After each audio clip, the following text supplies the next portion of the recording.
સીતારામ, જય શ્રી કૃષ્ણ, જય માતાજી. તો સ્વાગત છે મારા નવા વિડીયો. તો આજે મારા વિડીયોની શરૂઆત તમે હાલવા આવ્યા છે ત્યાંથી મહાદેવના દર્શન કરી લીધા છે. આજે નીકળ અત્યારે સ્કૂલે છોકરા જાય છે 12 આ રીતે ઠાઠા રિક્ષામાં સવારી થાય, ક્યાંય ન જાય ને આ ઠાઠું રિક્ષા જાતી. તો અમારે હાલવું છે, તો અમારા ભેગા નંદી પણ હાલે છે. નંદી અમને રસ્તો આપે તો અમે આગળ હાલી.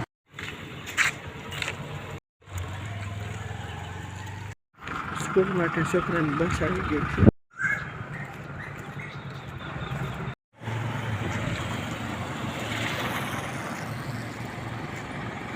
અત્યારે વાગ્યા છે 7:30 હાલમાં આવી ગયા છે. અત્યારની વાહનની અવર જવર થતી હોય છે. સ્કૂલે વાહન સ્કૂલના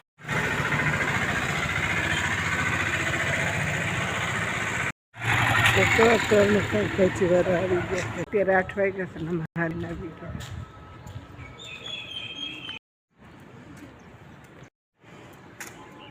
હેલો, આપણે હવે કાલે મળીએ. તો આજે મારે જમવામાં તાંજીરાની ભાજી બનાવી છે, તો સુધારી લો. ભાજીને આપણે સુધારી લીધી છે, તો આપણે દાંડલી પણ ભેગી નાખી છે. દાંડલી છે તે ભાજીમાં સરસ લાગે છે. તો આ ભાજીમાં ધૂળ બહુ હોય છે, તો આપણે આ રીતે વાસણ લેલું છે તેમાં આપણે ધોઈ નાખ્યું છે. તો આપણું ધૂળ નીકળી જાય છે ને આપણે ભાજી ચોખ્ખી થઈ જાય છે. તો આ રીતે 2-3 પાણી આપણે ધોઈ લેવાનું.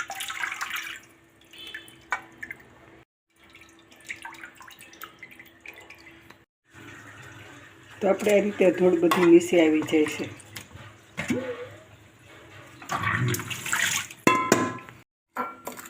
તો આપણે ભાજીમાં લસણ છે તો નાખીશું આખી કરી. તો લસણને ફોલી લીધું છે, તો અડધું લસણ આપણે વાટી લઈશું. ભાજી આપણે કુકરમાં વઘારીશું. તો આપણે તેલ મૂકી લીધું છે, ગેસ ચાલુ કરી લીધું હશે. તો આપણે રાઈ નાખીશું ને જીરું નાખી લઈશું.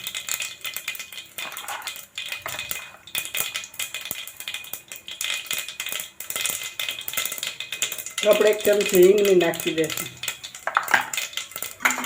તો આપણો વઘાર થઈ ગયો છે, લસણ નાખી દઈશું. તો આપણે ભાજી છે તે નાખી દઈશું. તો આપણે 1 ચમચી હળદરની નાખીશું. આપણે 1 ચમચી હળદરની નાખીશું. સ્વાદ પ્રમાણે મીઠું નાખીશું. ત્યાર પછી ધીમા ગેસ ઉપર ભાજીને સળવા દે. તો આપણે ભાજી સળે છે, તો આપણે લસણની ચટણી બનાવી લઈશું. તો આપણે લસણવાળી ચટણી બનાવી લઈશું. તો આપણે લસણને વાટીને ચટણી નાખી દઈશું. મરચાંની ભૂકી તો સરસ જલ્દી બની જાય છે, સરસ મજાની. તો આપણે લસણવાળી ચટણી નાખી દીધી છે. ત્યાર પછી આપણે ધીમા ગેસ ઉપર સળવા દઈશું. ને રસાવાળી અમને તો ભાવે છે, એટલે હું આ 1 કળશી પાણીનું નાખીને સીટી 2 વગાડી લઈશ.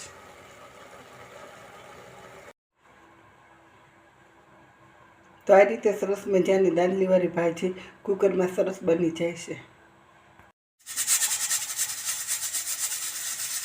તો આપણે 2 સીટી વાગી ગઈ છે. હવે ગેસને બંધ કરી દઈશું.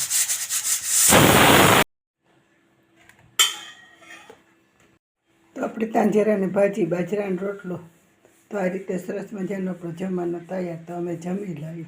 ફરી મળીશું નવા વિડીયોમાં. જય માતાજી, જય શ્રી કૃષ્ણ, સીતારામ.